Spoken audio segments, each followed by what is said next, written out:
Pobre José María, otra vez sin arena.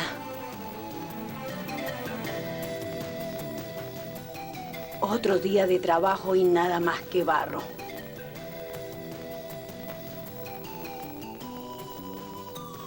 ¿Cómo le fue, mijo? Mi río está enfermo. La arena se está acabando. Vamos a tener que cambiar de lugar. ¿Otra vez? Están sacando grava en la cuenca. ¿Y usted cómo sabe esas cosas, mijo? El río me habla. Vamos. Me cuenta de sus dolores río arriba. Le están arrancando las entrañas desde su nacimiento. Estos son José María y su familia, areneros del río Cauca, que llevan varios días sin encontrar arena. Como José María le dice a su mujer, el río está enfermo. Ha perdido su fondo de arena y sus aguas están contaminadas, poniendo en peligro la salud y hasta la vida de los areneros manuales que en ellas tienen que sumergirse.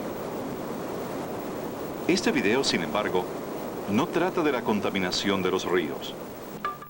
Es una invitación para que ustedes conozcan un importante y desconocido aspecto de la creciente destrucción de la naturaleza. Estaremos en los próximos minutos aprendiendo sobre un importante recurso natural que el hombre agota sin consideración, porque no se trata de un ser vivo. Estamos hablando de los materiales de arrastre. CBC presenta Materiales de arrastre, un recurso de lenta renovación.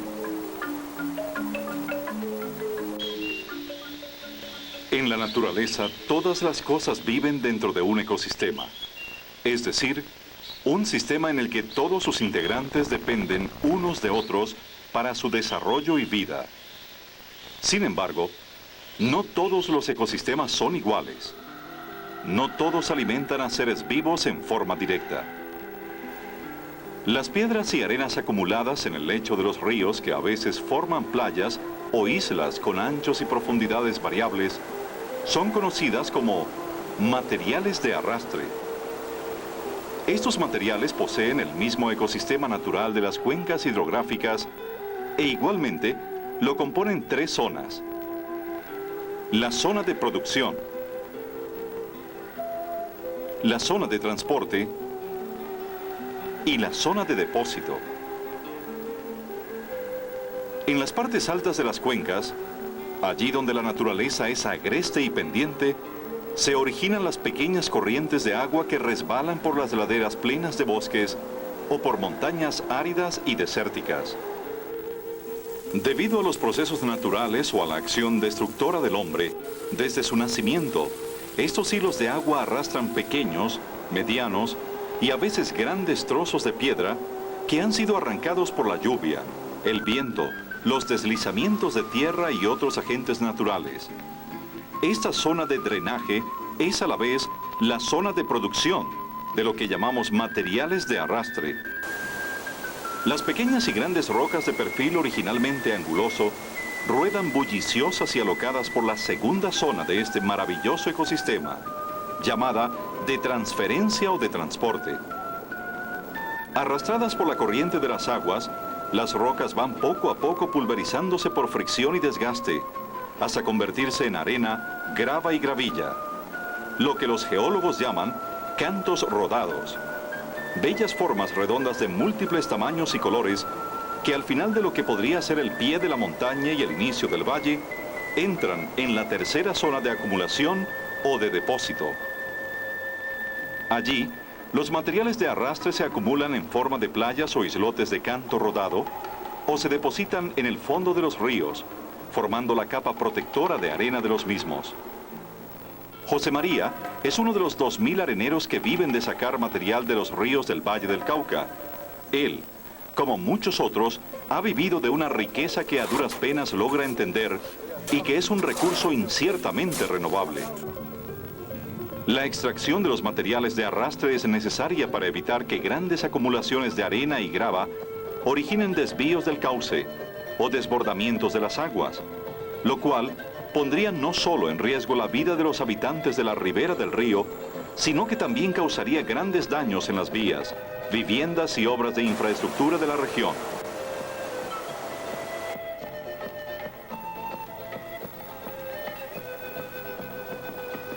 el hombre ha encontrado en estos materiales de arrastre unos compañeros permanentes en el desarrollo de la civilización y una fuente importante de trabajo.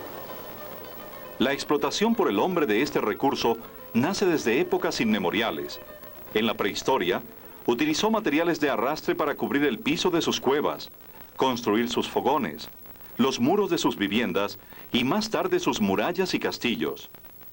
Hoy, con la tecnología del siglo XX, los materiales de arrastre son utilizados para dar cuerpo a las miles de construcciones y vías de nuestras ciudades.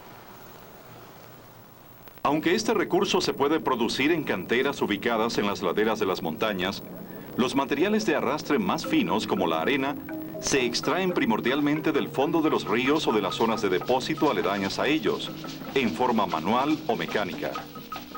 En la explotación manual, miles de areneros como José María extraen la arena del fondo de los ríos con un balde y la depositan directamente en su canoa para transportarla luego a la orilla o a la playa.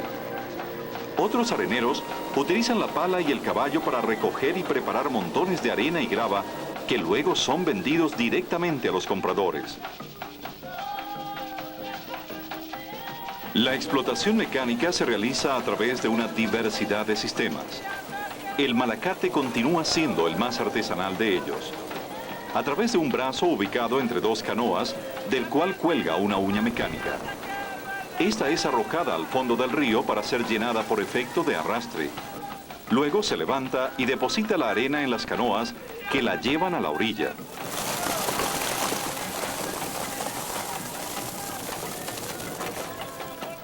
Otro sistema mecánico de extracción se realiza a través de dragas. Unas bombas de succión absorben agua y arena para depositarlas en la cuna de un deslizadero, donde son separadas por acción de la gravedad. El agua vuelve a verterse al río y la arena es depositada en la superficie de los patios de almacenamiento. Finalmente, palas y maquinaria pesada extraen de los ríos de bajo caudal y poca profundidad las pequeñas piedras y las arenas que han quedado depositadas en islotes.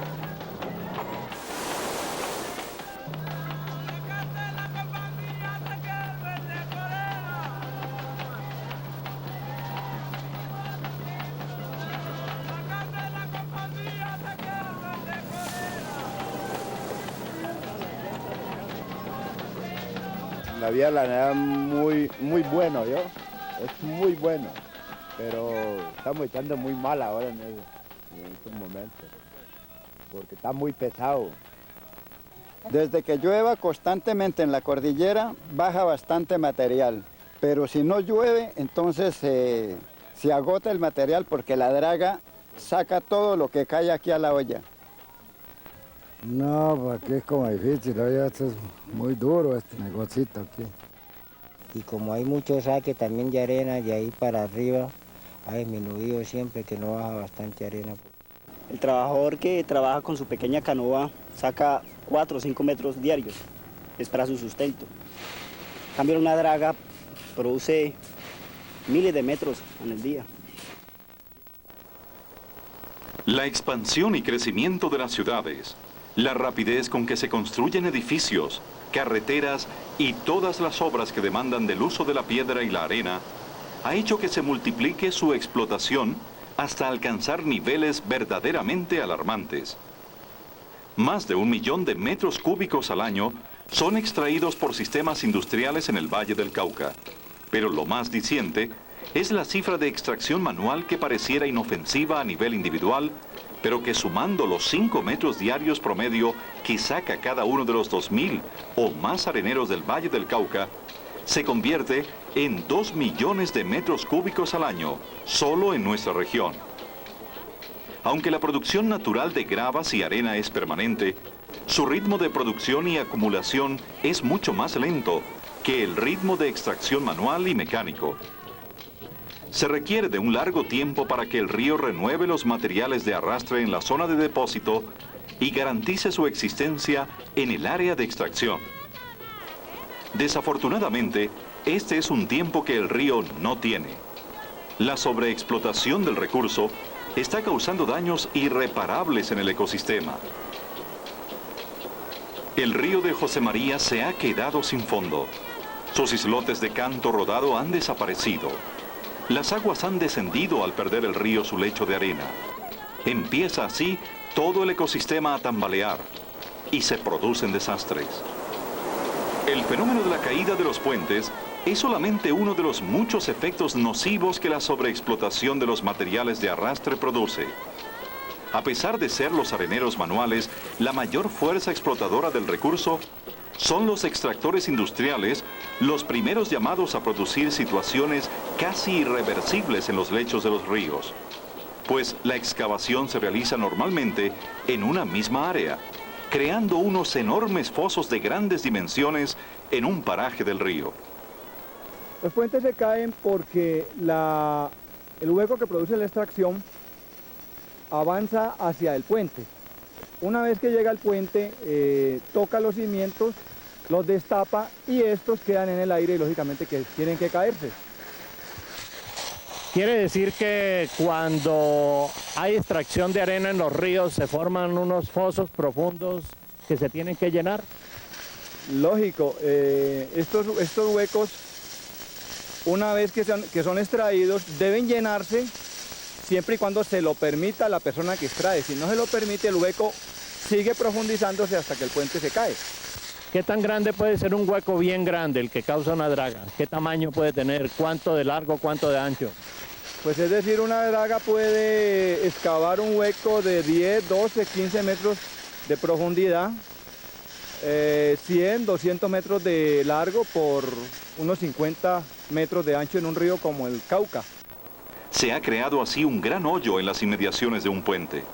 Por efecto de arrastre de arenas, el hoyo se convierte en depósito obligado de las mismas. Automáticamente el río pierde fondo en forma ascendente, es decir, que el hoyo al ser llenado de atrás para adelante, empieza a trepar río arriba. Las consecuencias de todo lo anterior en los puentes aledaños es que el hoyo en su ascenso desnuda las bases del puente que pierde su asidero natural y quedan al descubierto, expuestas a que el sobrepeso y las vibraciones producidas por los vehículos provoquen su derrumbe. Hay mucha gente sacando en esta región, sí, lo que es, pasa más de unos 500 por lo menos. De aquí poniéndose a contarlo, de aquí, como le digo, de Oldan para arriba, es que se da cuenta con la cantidad de gente que hay sacando. Aquí vienen a ver por ahí unos 80 trabajadores aquí. 80 botes, sí, señor. En el día pues, son de 3 metros, pues son 6 viajes, son 18 metros. ¿Se saca una sola persona? Una sola, sí, un solo bote. Esto tiene por ahí aproximadamente unos 12 metros de profundidad. Naturalmente que un gran hoyo no es la única causa para que el río pierda altura. Miles de pequeños y medianos hoyos producidos por los 5 metros cúbicos que diariamente extrae un arenero natural también representan una necesidad de relleno y de autorrecuperación del río, haciendo que éste descienda a su nivel hasta en 20 centímetros por año y en casos extremos hasta en 1 metro cada 2 años, como ocurrió en el río Claro cerca a Jamundí. Al descender el nivel del río, se producen un sinnúmero de efectos nocivos que ponen en peligro la vida de los habitantes de sus riberas. Así como los puentes ven expuestos sus cimientos, igualmente los muros de contención construidos para proteger carreteras y viviendas pierden su afianzamiento en el lecho de arena original y se desploman inexorablemente. Donde el muro de contención no existe, empieza a sentirse el poderoso efecto de las corrientes que por razones de la explotación arenera han sido desviadas de su cauce natural. Esto hace que los barrancos se desmoronen, dejando las viviendas expuestas a seguir el mismo destino.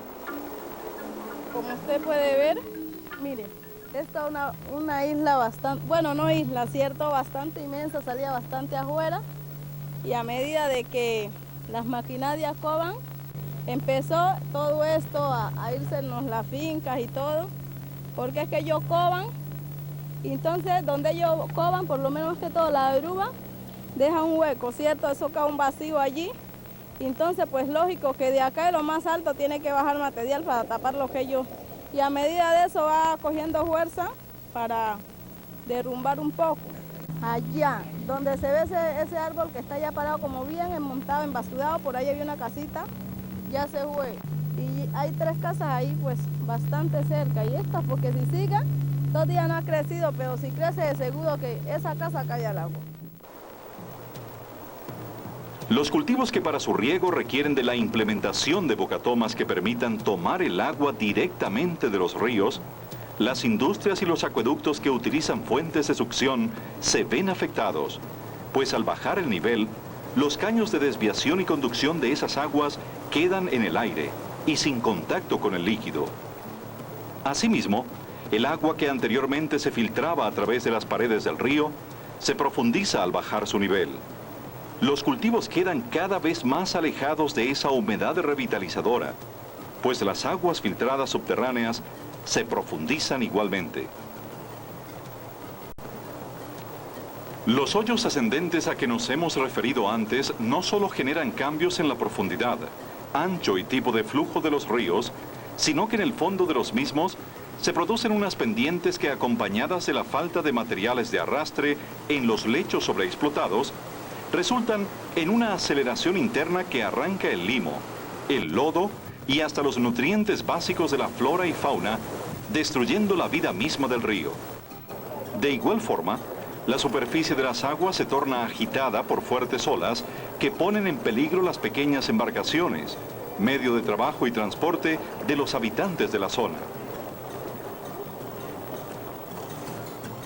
Como si todo lo anterior no fuera suficiente, muchos pobladores ribereños que no explotan directamente este recurso natural, al ver depositados frente a sus hogares la acumulación de materiales de arrastre en forma abundante, ofrecen a explotadores industriales utilizar sus orillas para desde ellas excavar, extraer y almacenar los tesoros del río, sin tener en cuenta que la remoción excesiva de estos materiales no solo pone en peligro sus viviendas y la de sus vecinos, sino que también ahuyenta la pesca natural, base de su alimentación. Otra cosa que esos vecinos del río no entienden es que explotar el río desde la ribera en forma industrial requiere de permisos y de análisis por parte de las autoridades competentes para determinar los lugares de explotación. La CBC visita aquellos lugares en donde se ha solicitado un permiso de extracción de materiales de arrastre y constata que efectivamente existan los excedentes de materiales y que esta explotación no constituya un riesgo para los habitantes de la región o para las obras civiles encontradas en este trayecto. Las administraciones locales promueven muchas veces acciones inadecuadas, llegando en casos extremos a permitir que se den asentamientos de familias enteras sobre los islotes y playas formados por los materiales de arrastre, llevándoles servicios de energía hasta sus improvisadas viviendas. Su interés político deja de lado el peligro que entraña construir sobre esos islotes que, al ser formados por arena, grava y gravilla en el curso natural del río, pueden ser arrastrados en cualquier momento por cualquier crecida del río, propiciando así una tragedia. Hay que entender que las islas que hay en los lechos de los ríos están formadas por materiales de arrastre. Cuando viene una creciente, esta los puede arrastrar con todo lo que haya construido encima de ellos. Los ríos y sus riberas son también ecosistemas vivos que representan, entre muchas otras cosas, un medio ambiente de vida. El paisaje formado por ellos, las oportunidades de recreación que muchos de sus charcos brindan, son parte integral del patrimonio, no solo natural, sino cultural de una zona. Tradiciones, costumbres y paisaje de quienes viven en las riberas de los ríos y de aquellos que los visitan periódicamente como fuente de recreación y esparcimiento. En este video, hemos analizado únicamente la situación de los materiales de arrastre en el Valle del Cauca, donde a excepción de algunos ríos, prácticamente todos se encuentran sobreexplotados. Es decir, que de su zona apta de explotación en el momento, se encuentran extraídos aproximadamente entre el 80 y el 90% del material de arrastre de sus lechos, repercutiendo esta situación en forma dramática sobre las cuencas de producción. El fondo del río no es un recurso natural inagotable. Los daños causados en el fondo de los ríos, el agotamiento del recurso al explotarlo en proporciones superiores a las que la misma naturaleza puede recuperar, significan un atentado contra las condiciones de vida, alimento y trabajo para una población numerosa de areneros manuales y mecánicos que dependen de ellas. De ahí que la Corporación Autónoma Regional del Valle del Cauca, CVC, se encuentra desde hace varios años evaluando esta grave situación y reglamenta hoy día su extracción. Entre los principales objetivos de la entidad están efectuar un inventario permanente del estado de los depósitos existentes, de la demanda de materiales por cada municipio y de la cantidad y ubicación de los explotadores manuales e industriales del recurso, para así definir políticas regionales de manejo del mismo. Reglamentar y vigilar la extracción adecuada a través de la formulación de normas técnicas y de la expedición de permisos apropiados. Se harán también programas de educación tanto de los funcionarios encargados de la vigilancia y control como de los explotadores del recurso, ayudando en muchos casos a la creación de cooperativas que sirvan los intereses de la comunidad de ciudadanos que derivan su sustento de esta actividad. Se prohibirá terminantemente la explotación en la zona de producción o parte alta de la cuenca y se fortalecerá la explotación en canteras que no pongan en peligro los ríos. Ecológicamente hablando, es mucho mejor explotar un tipo de yacimiento de esta naturaleza, puesto que se tiene perfectamente localizado, se puede controlar todas las actividades, se conoce la magnitud de los efectos ambientales que se producen. En cambio, en los yacimientos de río o en los depósitos de río no es posible controlar lo que llaman la armadura del lecho del río.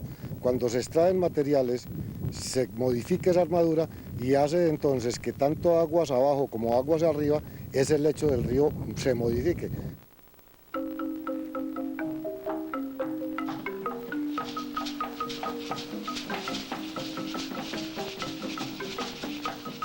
La protección de ese complejo y delicado sistema que conforman las zonas de producción, transporte y depósito de los materiales de arrastre es un trabajo de todos. Necesitamos de usted, de todos y cada uno de quienes trabajan y viven de este importante recurso natural para lograr cada vez más una explotación racional. Quizás de esta forma, José María y su familia vuelvan a tener un sustento justo, una armonía en su sistema de vida y un paisaje que les pertenezca.